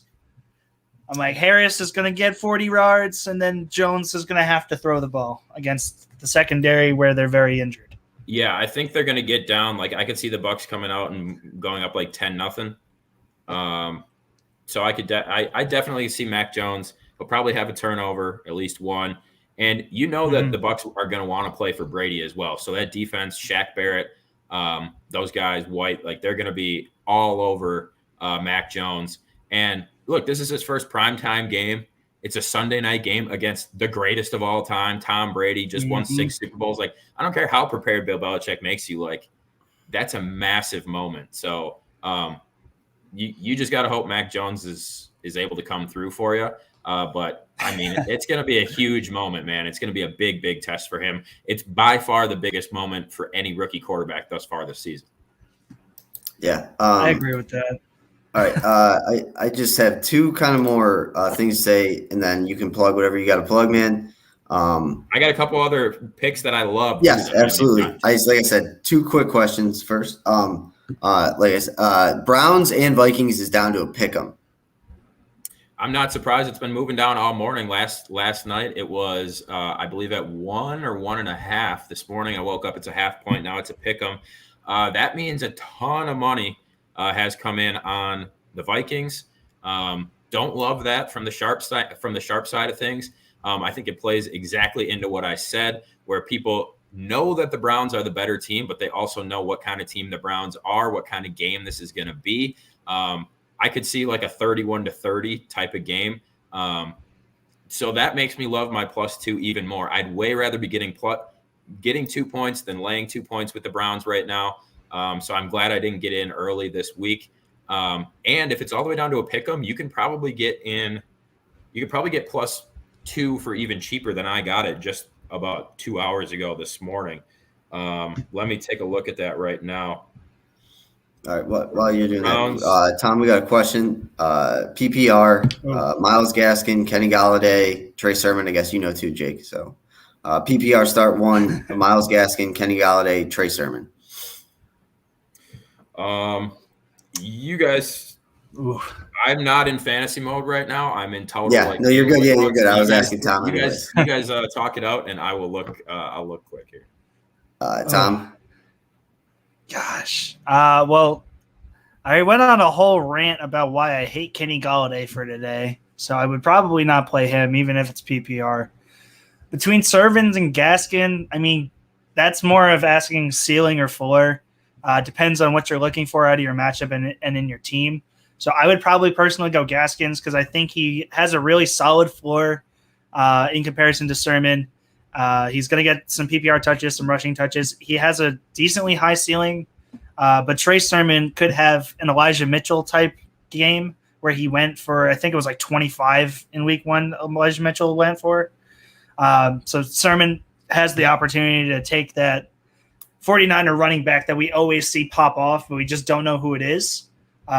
He has that ceiling there, whereas Gaskins is going to not have as much opportunity to have a game like that, but he will get you anywhere in the range of 10 to 12 points as his floor.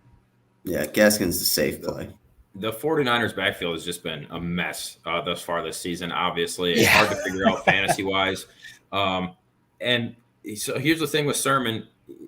They're playing back-to-back really, really, really bad rushing defenses in Green Bay and Seattle. But I'm not expecting a ton of points out of the Seattle 49ers game. I think this is like a 23-20 type of game.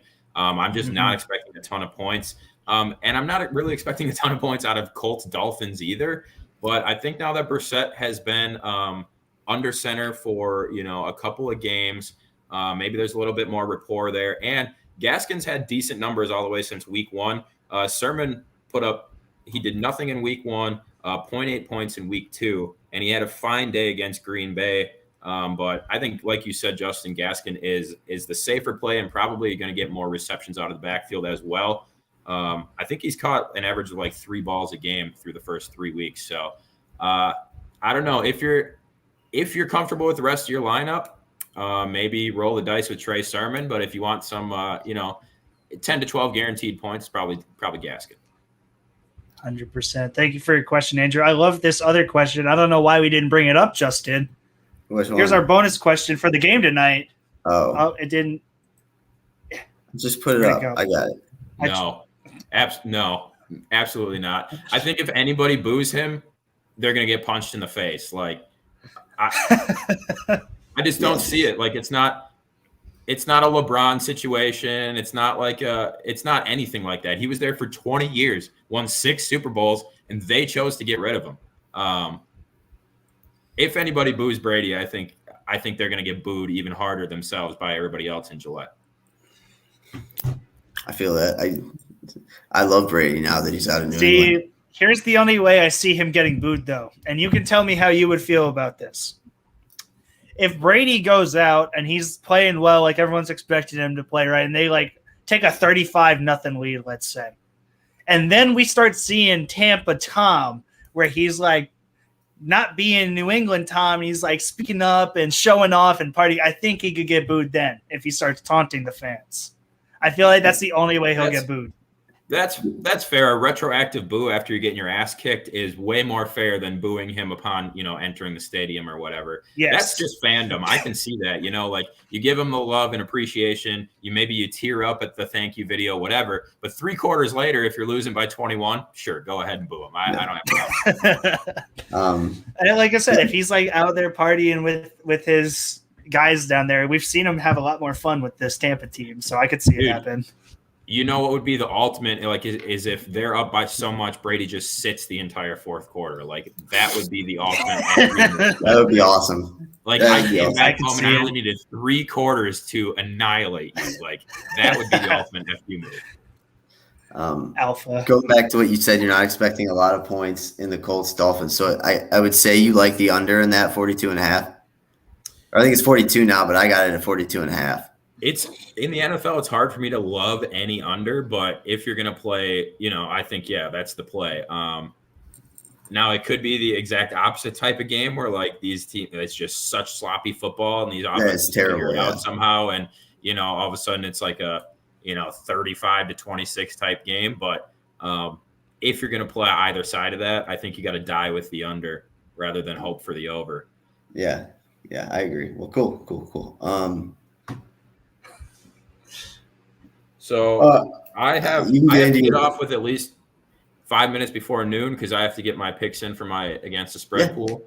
So if you guys want me to talk through a couple best bets that I brought here. Absolutely. That's why we brought you on. We do love you, but we brought you on for the winners. Beautiful. So I will give you I'll start with my favorite bets and then I'll drop a couple other nuggets here. I already told you I like the Lions. You just have to ride the Lions today. You cannot bet on the Bears today. You're a fool if you bet on the Bears today. You can stay off of it too, but I'm at plus 130 money line. Take the points, take the money line. I'm riding the Lions. Another game I really like is the Ravens. Ravens are only favored by half a point now. They actually started as 1 point underdogs, but money has shifted that. So I like it even more because ton of money, I believe it's public money for the most part. Last time I looked, coming in on the Broncos. Everyone's in love with the Broncos. Everyone loves Teddy Covers.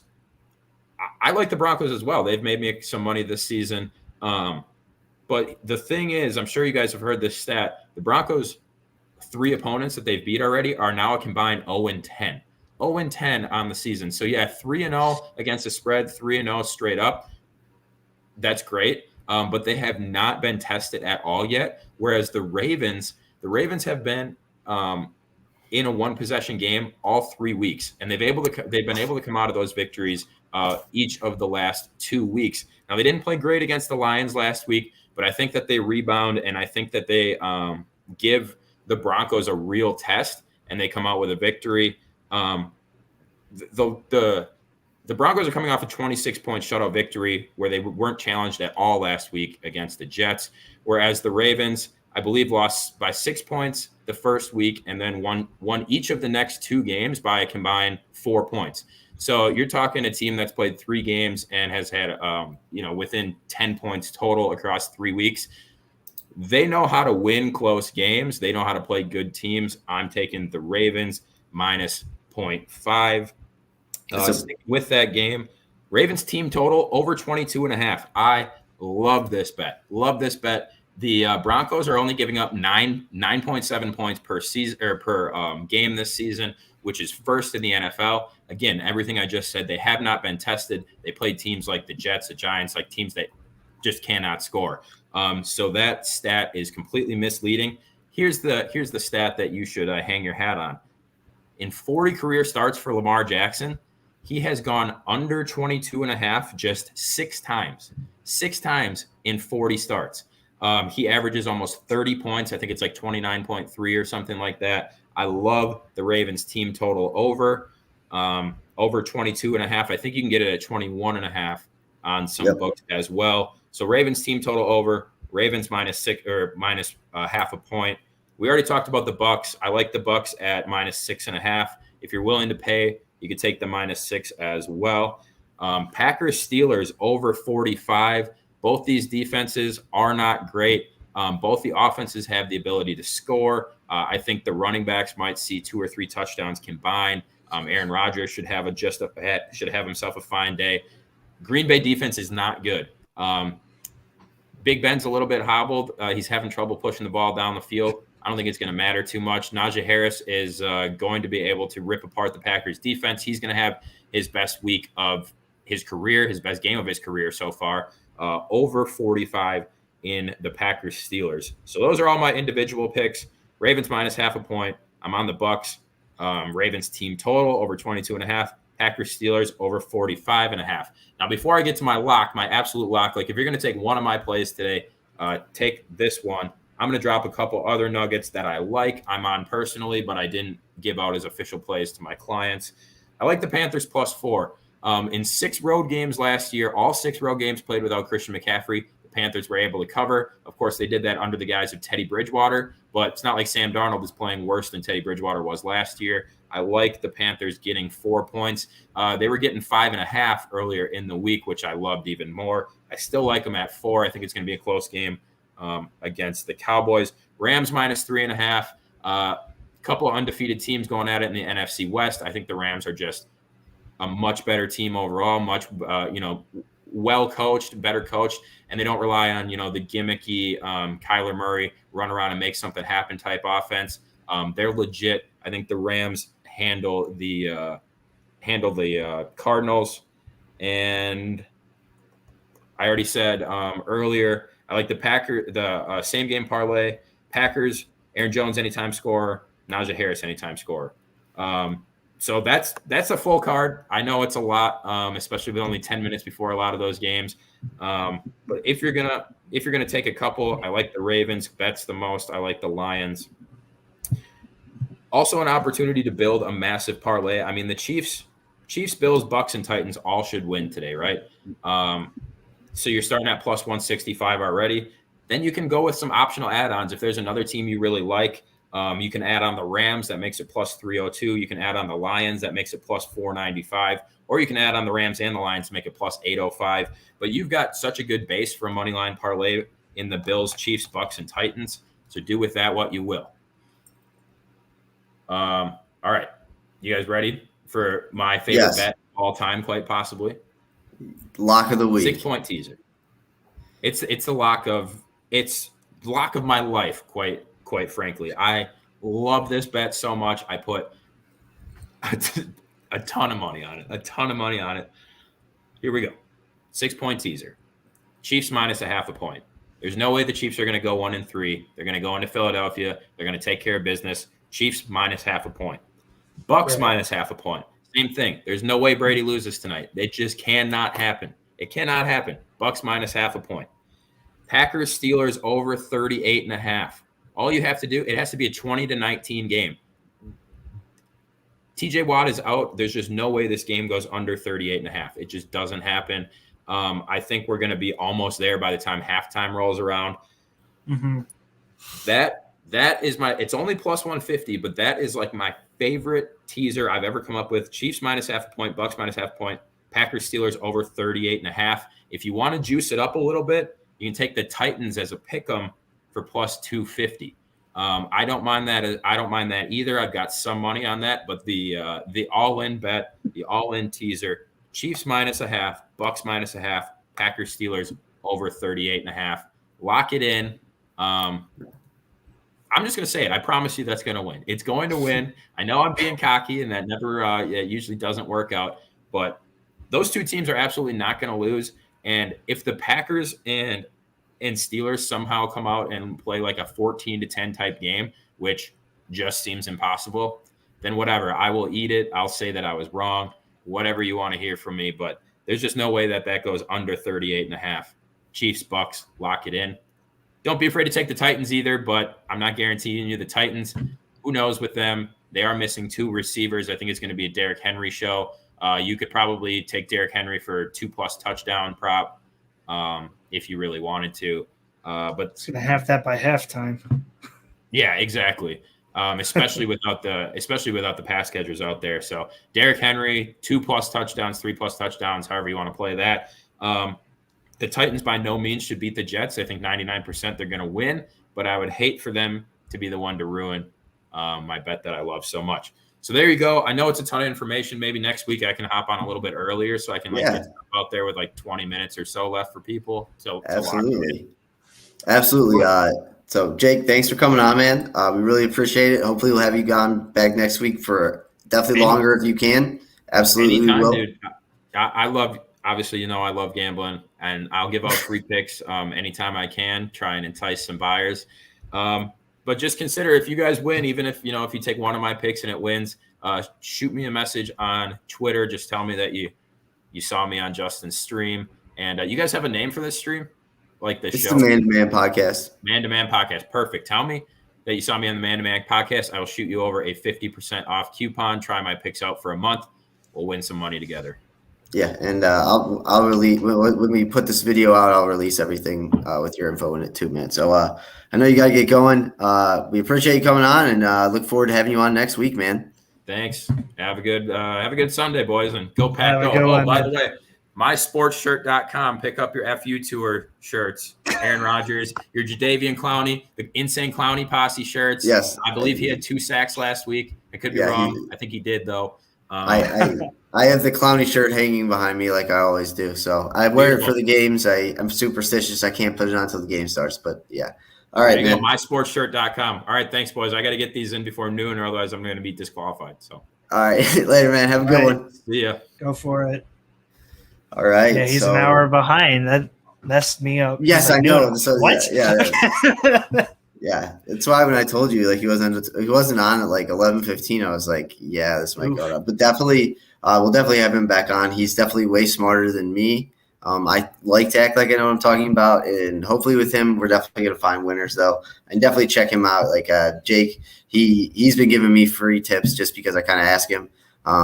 He's spot on. I crushed the NFL last week.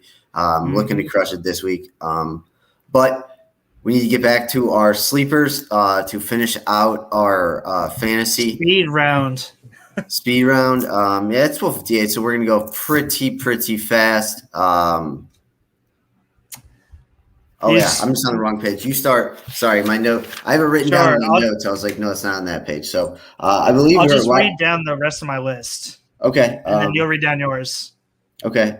Yeah. I right, think before. Okay.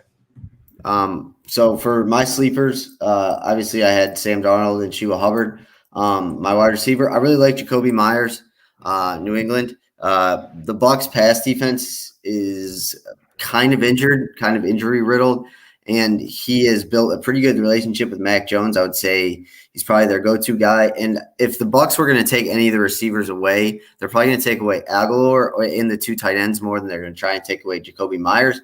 So I like him to know, anywhere from like 10 to 13, 10 to 14 points. My other sleeper tight end is Dawson Knox, tight end for the Bills. He has caught a touchdown in the past 2 games. He's trying to go for 3 for 3 now. Josh Allen could realistically throw in this game 7 touchdowns. So it's anyone basically that you have on the Bills that's a receiver or a pass catcher, I would probably not hesitate to throw them in. And then my defense, I like Detroit. I like Detroit's defense. I don't think Detroit's defense is all that great, but I think Dan Campbell gets them to play well. I think they get some lucky breaks. And they're going against a rookie quarterback in Justin Fields, who is either going to get sacked a lot or probably get picked off a couple times. So we saw that last week. He just got sacked a lot last week. This week could be different because they don't have the Lions don't have Myles Garrett, and Jamie Clowney might pick him off. But I like that. This is the best. I will say this is the best start-em, sit-em sleepers I've had yet. Maybe it's because I actually put money and time into it. So maybe I'll do that for more often. All right. Like I said before, I had Taylor Heineke versus that Atlanta defense. I think. Oh yeah, I forgot to say. I really like that pick. That pick. Yeah, I think it'll be nice. Before my Wi-Fi went out, I think I started talking about Zach Moss. He's the goal line guy. He's the pass catching guy. He's the better pure runner when you look at efficiency rating. I think he's going to really show out and really define his role here with the Buffalo Bills there as the number 1 back. Monday night, I really like Hunter Renfrow versus the Chargers. We've seen him consistently put up anywhere between 12 and 18 points the first couple weeks of the season, and him and Derek Carr have a great connection, and I think the Chargers secondary is not fantastic, so I love that. Jumping down to my defense, we talked about Washington and Atlanta, how this is their last attempt. I think they'll be able to potentially hold them a little bit better because Atlanta's offense has not been as high-powered as we thought it would. And I had to leave my tight end for last. I had Gronk as my initial starter. I have baby Gronk as my sleeper. Pat Freiermuth caught his touchdown last week. He's going to be taking over the spot, and Green Bay is very susceptible to giving up touchdowns and yards to the tight end position. Ben is not able to get the ball downfield. Chase Claypool is out. Everything is lined up for Gronk to take most of the red zone touchdowns tonight. I'm going Pat Freiermuth there. I can't wait till Pat Freiermuth is out of the league in 2 years. Living You on the wish. streets. Yeah. So also betting wise, last thing I have to say, Washington football team and the Atlanta Falcons, I believe, is down to like -1.5 or something like that. And I don't know. I may be stupid. It's -2. Washington's -2. I'm going to take the football team because I just think they're a lot better than the Falcons. So if anyone wants to take that would be my advice. But yeah, so we got through everything. Sorry we didn't get to any DFS today. We're going to plan this out more. I'll look more into DFS this week.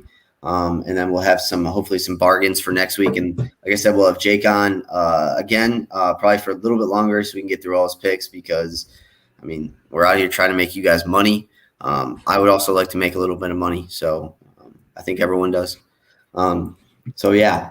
And then tomorrow we will be on recapping everything that happens today in the NFL tomorrow morning at 10 a.m. So be sure to tune in. Tom, did the Jets win today? Probably not, but I think there's a better possibility than originally thought with the wideouts out. Okay, cool. I think the Browns pull it out. I think the Browns win by 27-23, something like that, 4 to 5 points. Fair enough. So just make sure to tune in. It's time to go. Got to get to kick off. Tom, any last words, buddy? Let's go Dogs. Let's rock. Let's rock. Cool beans. He just left everything open.